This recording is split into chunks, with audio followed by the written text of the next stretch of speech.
Hi everybody, this is Jim Graham. Welcome to GSP 510, Geospatial Research Methods.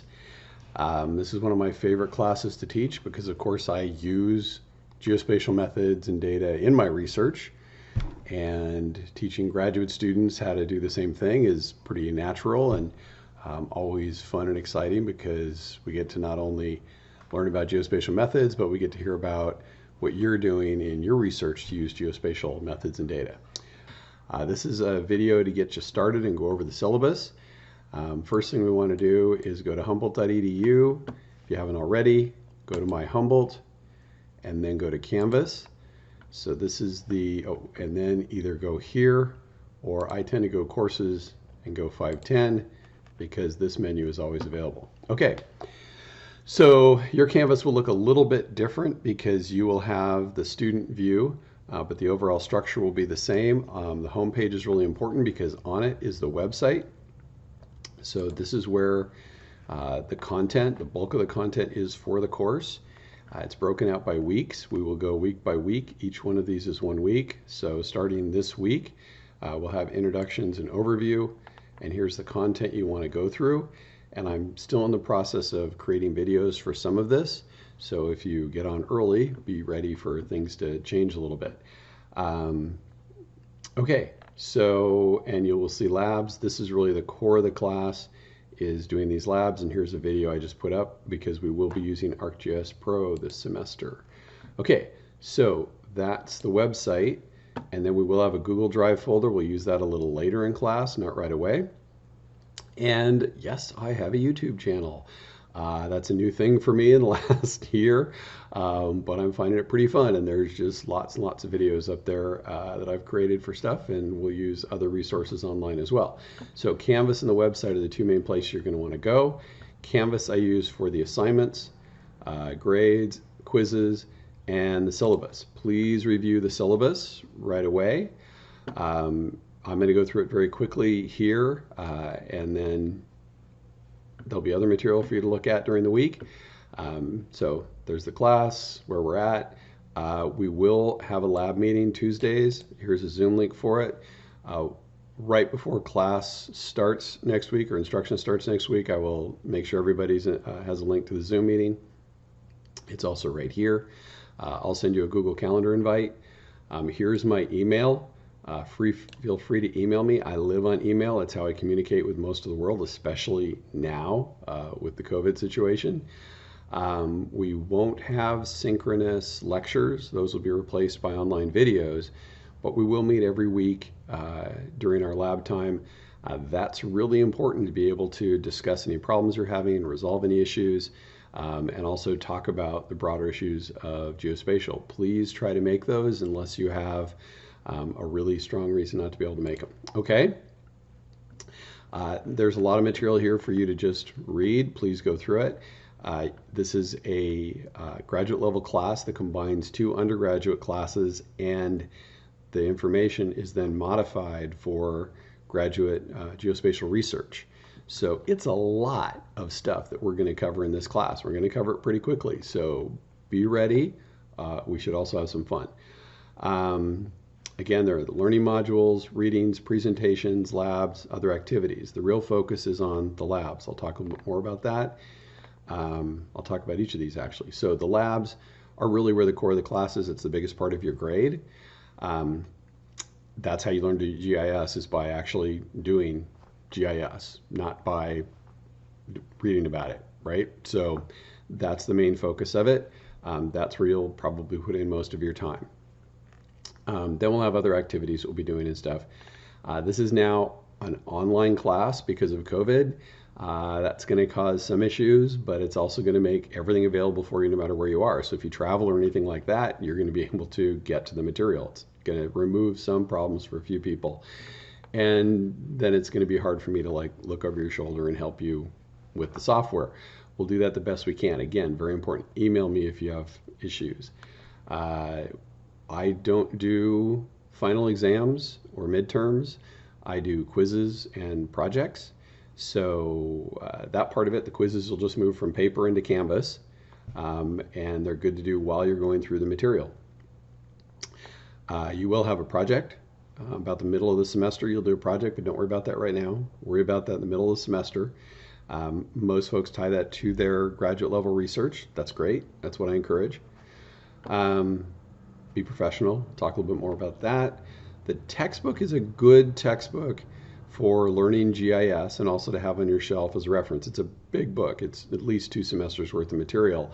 But it's only recommended because I have replaced all the material that you really need to know with content on the website. So it's up to you about the book. There's a lot of good books out there. You will want to have some. This is a good one to have on your shelf as well as to have for your class. Grading, labs are 40%, quizzes are 25%, your project is 30%. So note, the labs in your project are most of your grade. Okay, and then 5% for professionalism. Basically, if someone does something that's unprofessional, those points will go down. I'll talk a little more about that later. And then I use traditional grading. I use Canvas because it does a good job calculating the grades. When you do your labs, a lot of them will be short reports that you turn in, Microsoft Word documents that you turn into Canvas. I will mark you down based on things that are wrong, primarily. And if you do extra credit, if you do a really great job, I may give you for extra points. This is a guideline for basically how I mark you down. If something really, major is missing, like there should be a legend and there isn't one, I might take off 25 points. We'll talk about when you have legends and when you don't. Titles, north bars, those are big things. Missing neat lines, we'll talk about what that is. Missing an author or a date that should be there, when they should be there. We'll talk about when you need them, when you don't. So those are fairly big. Small stuff, misspellings, and then tiny things like grammatical errors or punctuation errors, I just take off 1 point. Okay, so it's a scale based on how serious the errors are. I edit and write reports and papers, so I basically do this the same way that I feel people are judging my work, or when I'm reviewing how serious the issues are that they're finding. Of course, there's also the content, which is really the important part, and that'll be graded as well. But folks are always asking how I grade on the report, so I put in this little guideline to help with that. Also, note that if you do a lot of small errors, you can really quickly lose 20% on a report. So, good thing to do is take your reports before you turn them in and have someone else look at them and edit them. And I will even do that for you. If you struggle with writing, send your report to me at least a day before it's due. I'll take a look at it. I'll actually go through and edit it and then send you back the comments. Late, if you have an excuse, let me know. Then there won't be points taken off. Otherwise, I will take off points for being late. There's extra credit, but I wouldn't focus on that. Don't worry about it unless you have something that causes you to miss a lab that you didn't have a valid excuse for. I don't expect you guys to cheat. As a graduate level class, I rarely have problems with academic integrity. The one thing I would say is I encourage you to help each other.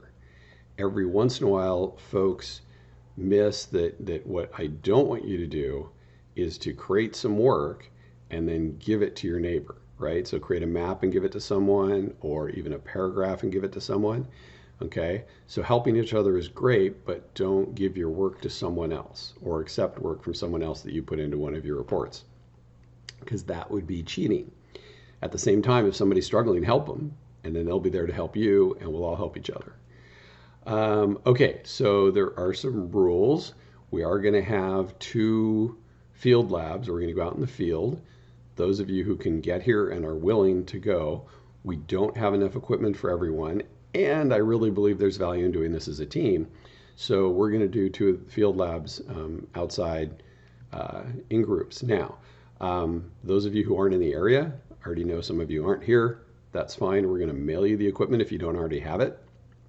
And I'll send you an email about that next week, or start first week of school. For those of you who do come to that, which I hope it's most of you, we are required to wear face masks. We're required to do social distancing. If we don't do that, I will get in trouble. Okay, so really do need you to show up with face covering. In fact, that's just required. Please do that. and a scarf or official faith covering, any of those are fine. And I do have to send you away if you don't have a face covering, okay? So please remember to do that. All right. Most important information is at the bottom of the page. Almost always that's the case with the things that I write. If you want to be successful in this class, you've got to attend the class, attend the labs. I really should say watch the videos. Okay, that's really attending class now. Attend the labs, turn in the assignments on time. Now, to turn them in on time, that means you've got to start them early, right? One of the biggest problems folks get into is starting a lab late. You've got all this other stuff you're doing, all this other work you're doing. Oh no, I can't get to this until the day before, even the day that it is due. That just is how you fail, because then what happens is you're trying to get the lab done and you hit a problem and there's no one to ask and you're out of luck and you can't finish it. If you start it early, okay, like when it's assigned, then you run into a problem, you've got plenty of time to get help. There are a ton of problems you'll run into. Most of the problems you'll run into will be things like, what is the name of that tool in ARC? And it's going to have some weird name that you won't be able to guess. And if you search for it on the web, you may not be able to find it because you don't know what it's called. And the way to get around that is to ask people. People can give you that almost immediately. If they know what the tool is, like, oh yeah, that's this tool. And then you're moving. So in other words, hours of frustration and pain can be replaced by literally a few minutes of talking to someone about a problem. So that's why you really want to start early. And then read the assigned material for quizzes and the discussions we'll have. Also, I'm only going to cover a small portion, even though it's a lot. I'm only going to cover a small portion of what we do with GIS, and you'll see me slip from talking about geospatial research methods and data into GIS because it's easier to say GIS. We're only going to cover a small part of that. So the more time you spend with it, looking at data on the web, creating your own data, working in ArcMap or ArcGIS Pro, using other GIS packages, the more you do that, the more you're going to get good at it, the faster it's going to go, the more fun it's going to be. Okay, so challenges. Ask folks for help. If something isn't working, try something different. Don't do the same thing over and over again. It usually won't work again. When you have to get through something hard, I give myself a reward. If I have to work on something that's really difficult for me to do and I push myself through it and I get done, I don't go on to the next hard task. I go get chocolate, right? I'm going to take a break and go do something else. If you get really frustrated, get up and take a walk. Your brain will literally freeze up when you're really stressed out and frustrated. You won't be able to get the work done. If you get up, take a walk, you might be surprised how often as you're walking, you're like, oh, I could try this. Suddenly your brain is freed up. You've got an idea, you sit back down, boom, you're off and running again. Also the internet. We didn't have the internet when I was young. We had to use books. We had to go find books that had the knowledge. It took a really long time. Now we have the internet, so we can find information incredibly fast, and we'll use that very heavily. Final notes, 20 minutes, longest you should go on a problem without getting help. That's my 20-minute rule. If you're stuck for more than 20 minutes, stop, get help, okay? That means you're locked in that mode where you're probably not going to be able to solve it. Also, turn in whatever you have. If you turn in something when it's due, okay, then I see, oh, okay, here's where you're at.